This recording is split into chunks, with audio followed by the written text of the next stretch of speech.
You know what's actually that's hilarious? My sister told me on the phone the other day that when she was in college, she was walking in Sacramento. She was walking from Popeyes down to another bar in Old Sac, and there was a guy there. It's like in Old Sacramento, they made it look like an old Western town. So you're walking down a sidewalk that's like wooden planks or whatever.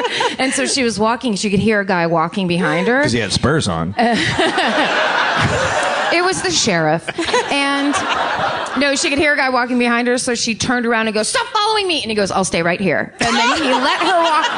That's all we're asking That is for. awesome. Yeah, we might freak out every once in a while. We just want you to stay where you are. Yeah. But the Kilgariffs could be very intimidating in that situation. I know both of them. And Yeah, can really we don't fuck around. No, you do not. We don't fuck around. All right, should I go next? Yes. Well, I wanted to do someone, I want to do someone really local.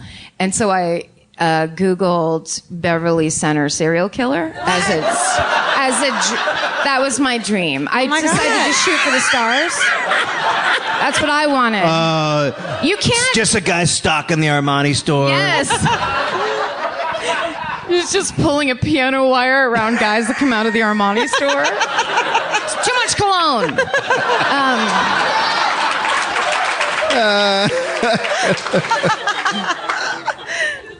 There isn't one. There isn't one. I'm sorry. I just thought maybe if there was it was an old location of something from old Los Angeles, whatever. So, but then I remembered one that's semi-local and really awesome are the Wineville Chicken Coop murders. Do you guys know those? It's what the Clint Eastwood movie The Changeling was based on. If you don't know if you saw that or not, let me reenact Angelina Jolie's star turn as playing Christine Collins in The Changeling. My son! That was it. She did that. Oh, that's all right. That's all right. Don't clap. It was much too loud. But that's exactly how she did it in the movie 50 times. Yeah. Clint Eastwood is like, great lips. Can we get the My Son for You again? Can we just hear that four more times? She was in that movie. I remember watching it and going, she's distractingly beautiful. Where you're like, why would she be? You're like, nothing bad ever happened. No, nothing bad ever happens to this person. She's in a castle. The woman who was the mother wasn't that hot. Like it wasn't like in real life. Hot mom. Yeah, she was not a hot mom. No. And that's all you wanted out of that. That's when you hear the. You didn't say it like it was fine. But when you hear this story at the fair enough. At the end of the story, you'll think, "Oh, I wish the mom had been hotter." But go ahead. After you hear about this horrible child murder and death, you're going to be like, "Is the mom an 8 or above?" Yeah. Because if we're in a Butterface situation. You know what I mean? Turn this bug out on. I just shamed the shit out of her. The only way we could have sympathy for her is if she was Angelina Jolie hot. All right. There is a book by a man named Anthony Flacco called The Road Out of Hell, Sanford Clark and the True Story of the Wineville Chicken Murders. It's got very good reviews on Amazon. I don't have time to read it. But if you want to, if you're looking for facts. If you like murders or chickens. Yeah. Chickens are murdered every day in this country. No. This isn't my vegan podcast festival. This is just to give you a sense. This was such a horrible crime and such a stain on the community that Wineville permanently changed its name. It's now called Miraloma. Oh shit! That's how huge this was and bad it was. It was 1926. Changed all the signs and everything. Yo, yeah. The 2 signs they have.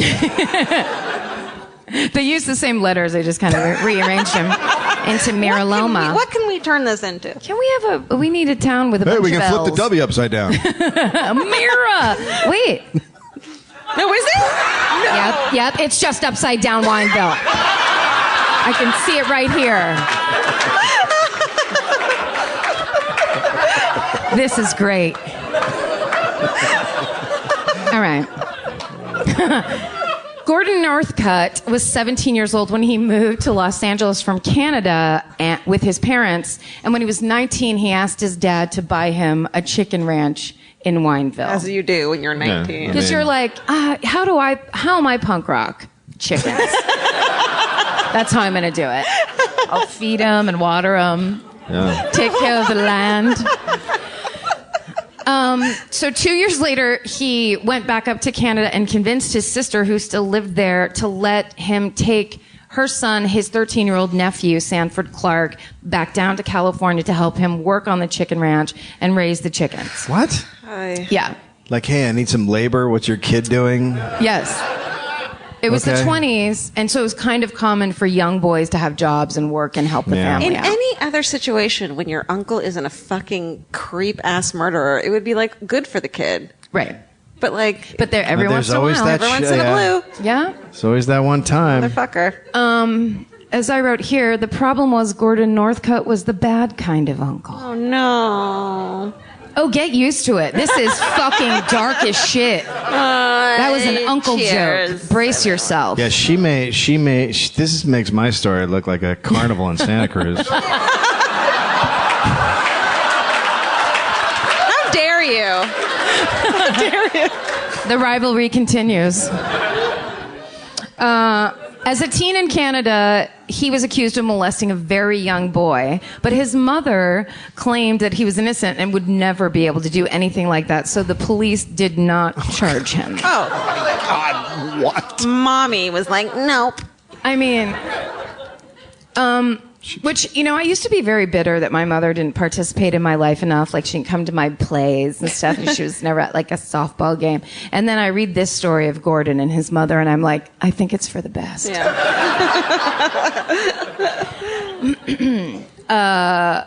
The rest of the family knew that he was volatile, and he once even beat up his own father. Jesus. And for that, he got a chicken ranch. You know what? I get that. That's something I get. That's I mean, okay. no, I know.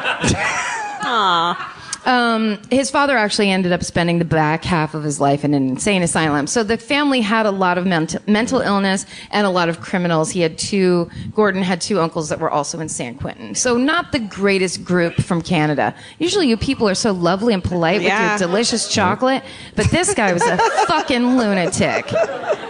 All right. So he brought Sanford back down to work on the chicken ranch and immediately began abusing and raping him. They would also, together, he would make Sanford drive into Los Angeles with him. And so then they would drive around neighborhoods, and he would ask boys if they needed extra money, if they wanted to take a job, if they needed extra money. And the boys would get in the car because Sanford, the young boy, was already in the car. No. Yeah, this was before stranger danger wasn't even on anyone's mind. They were like, yay, strangers back then.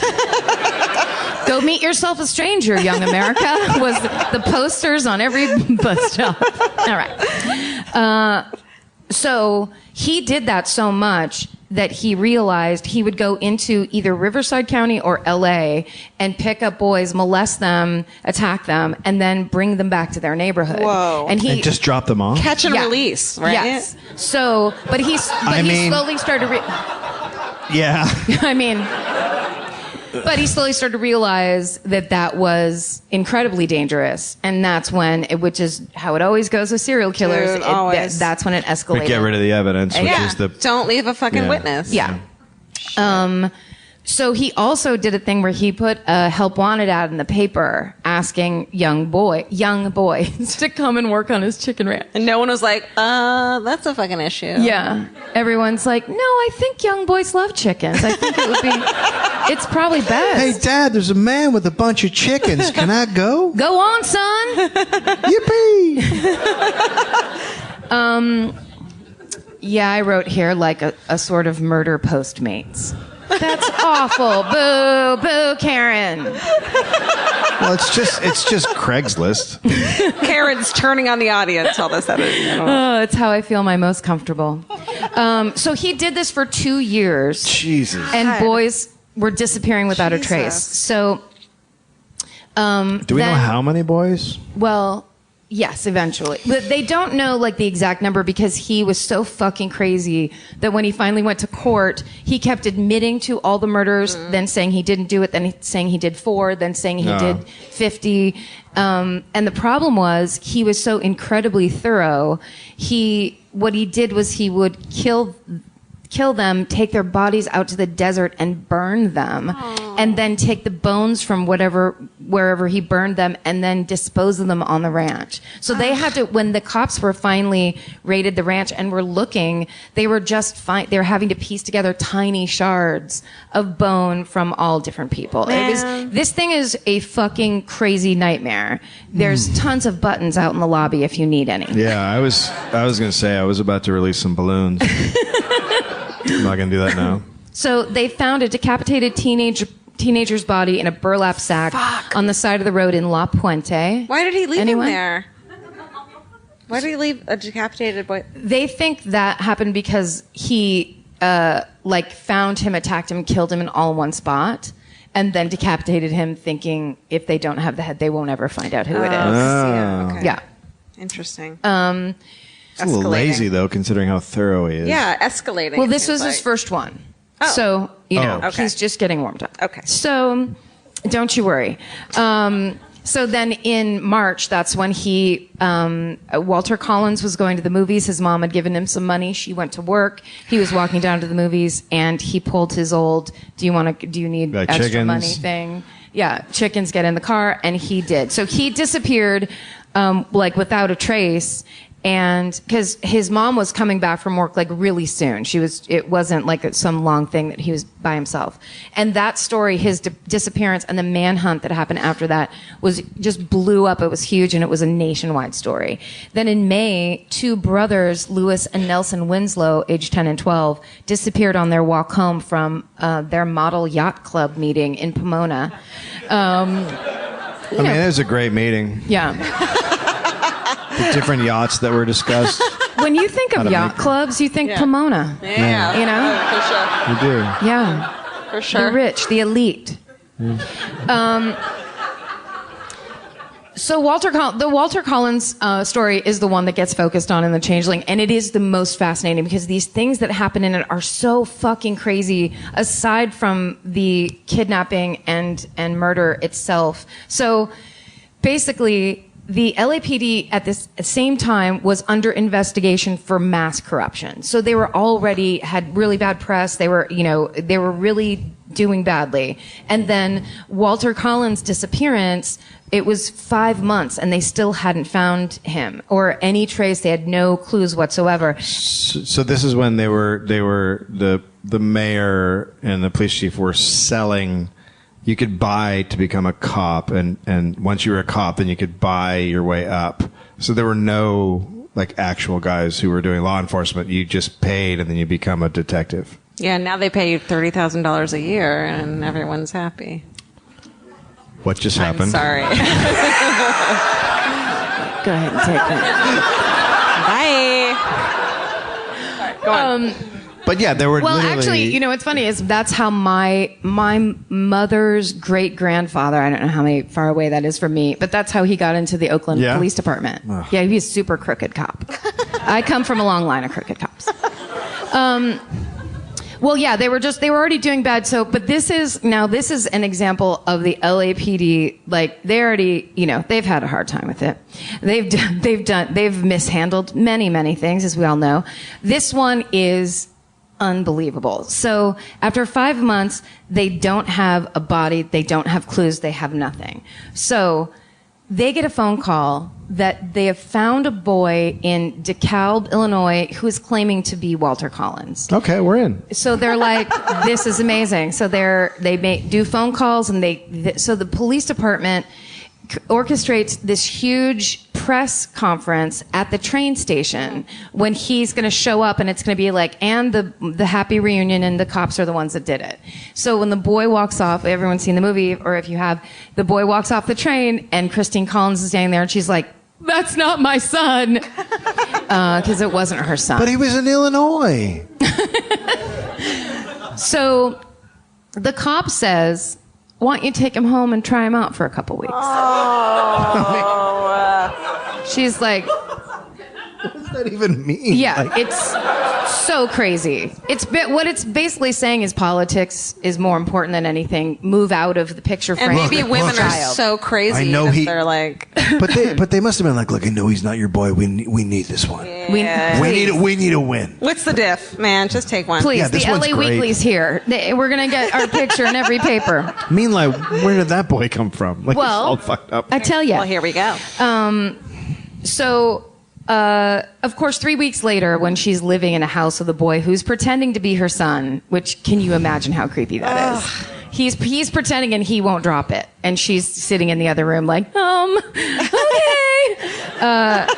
So It's like she goes back. future killer. Yeah. In the house also. He's up to no good. So she goes back to Captain J.J. Jones, who's the man in charge at the time. J.J.. Yeah. And she has Walter's dental records. She has signed affidavits from witnesses who have met the son and say this is not Walter Collins. She's got a big stack of evidence. It's not him.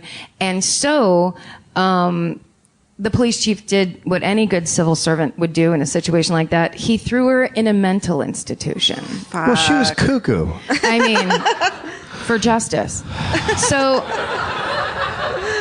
finally, they get it out. The only reason that any of this got brought to light is because when Walter first went missing, there was this, it's a priest, or he was like a pastor, and I'm not going to be able to say his name because it's crazy. It looks like someone had a stroke as they were typing on Murderpedia. It's like, that's not Polish and it's not Czech. Like, there's a lot of V's and E's and Z's. So I was like, I'm not even going to cut and paste Good for that. you. That's how much I can't handle that name. I support that. But he basically was the one that got it on all the radio shows and stuff.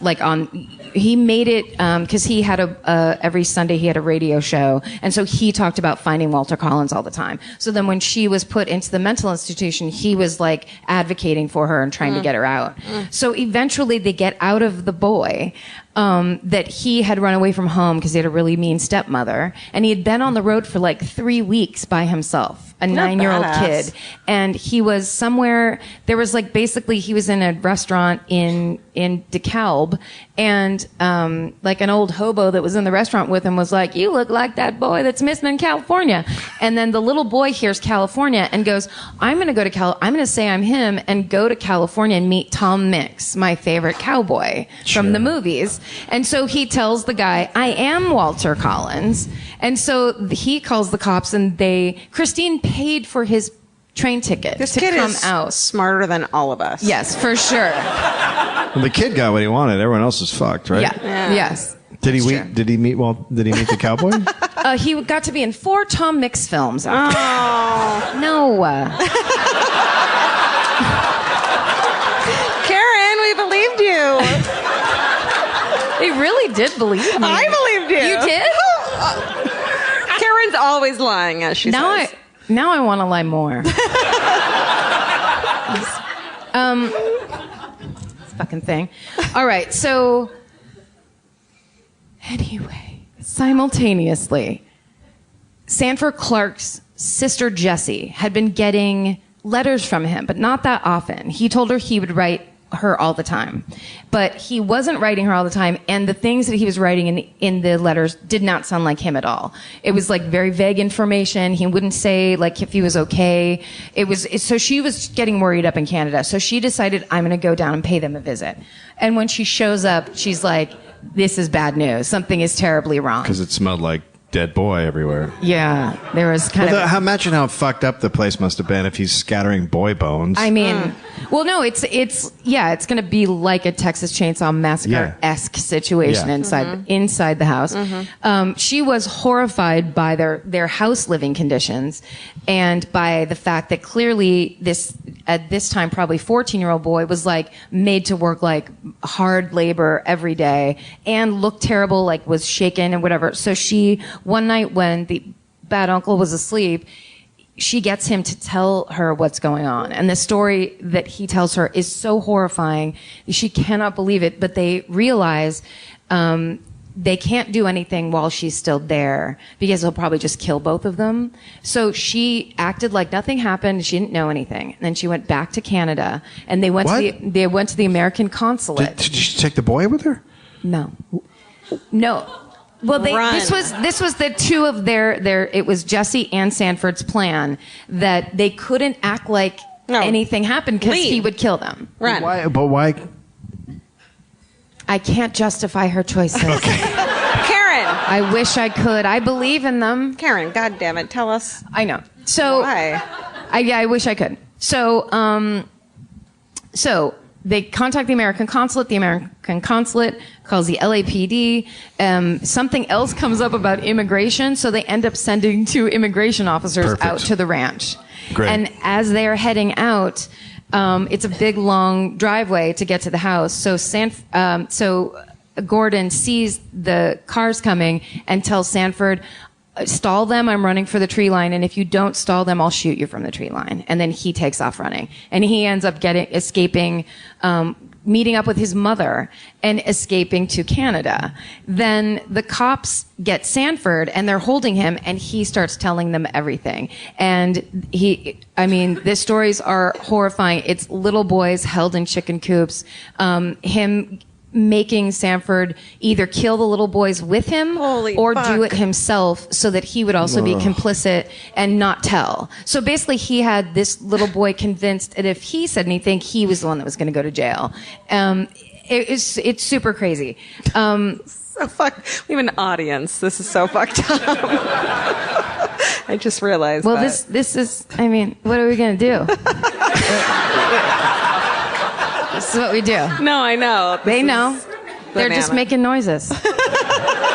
Sometimes they laugh at home, and sometimes they just groan and fall, sometimes they fall on the floor. Fuck you guys. You just have to deal with all of it. So, when the police raided the farm, they found axes covered in blood and farm equipment that was coated in blood and human hair. Oh. There were bone fragments in several shallow graves around the ranch, and almost all of them were linked to male children. It was later proven that the unidentified Mexican boy whose head had been chopped off was one of Northcott's first victims, and police later identified him as Alvin Gothea. Sanford testified that Gordon made him burn the head and crush the skull and scatter the bones. Inside the house, they found a book that was believed to belong to the Winslow brothers and several letters the boys tried to write to their parents, which is a horrifying idea that he's keeping them long enough that he's going in and going like, you can write a letter to your parents if you want to. While nothing of Walter Collins was discovered, Sanford Clark remained adamant that he had been one of the boys kept hostage on the farm. And according to the police could only had enough evidence to prove 3 murders, which were the Winslow brothers and Alvin Gothea. But they believe, at one point, Gordon admitted to 20. They believe that there could be many, many more because he basically. Well, how long did this go on? For 2 years. There's tons more. Yeah. And they just can't. They're scattered. It's like they basically built it to hide bodies. This ranch, it's crazy. I know, right? So his mother, Sarah, was convicted of killing Walter Collins. So it turns out when they go up to extradite him from Canada, he's caught with his mother. And the mother says, I killed Walter Collins, and I killed a bunch of them. It's a great mom. No. And yes, it turns out it's a mom that cares about her kid. It's a mom who is willing to participate. Right. We're saying the same thing, right? Yes, I think so. This is why I can't be a mom. I'd be like, take this fucking psycho. You know what? You do your murdering out in the chicken coop. I don't want to be a part of it. No, I will not take the blame. No, she was one of the ones who encouraged him to kill his victims. She was there from the beginning. No. This is what, according to Sanford, she was in from the beginning and was participating the whole time. When they were on trial, she came out and said that she and Gordon were lovers. She said that Gordon was the incestuous son of her husband and her daughter. And, it was apparently the trial was in total insanity and total chaos, and every day there were like different horrifying headlines.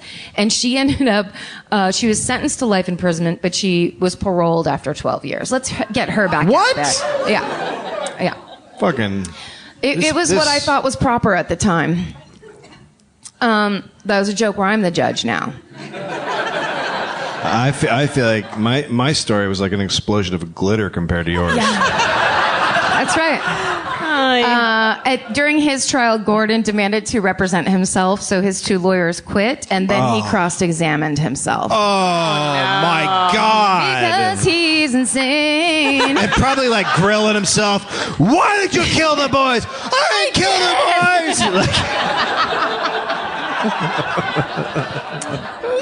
He was found guilty, and he was hanged at San Quentin in February of 1929. No, they got that done fast. Hanged, yeah. Yeah, they were like, goodbye. Bye. And as we've all seen, Walter Collins' mother did go to San Quentin on the day he was being hanged to beg him to please tell her if he killed her son or not, and he fucked with her until they put the bag on his head and walked him up the stairs. So she believed for the rest of her life there was a possibility that her son was alive. That poor baby. Well, I decided to end on the downest note I possibly could find.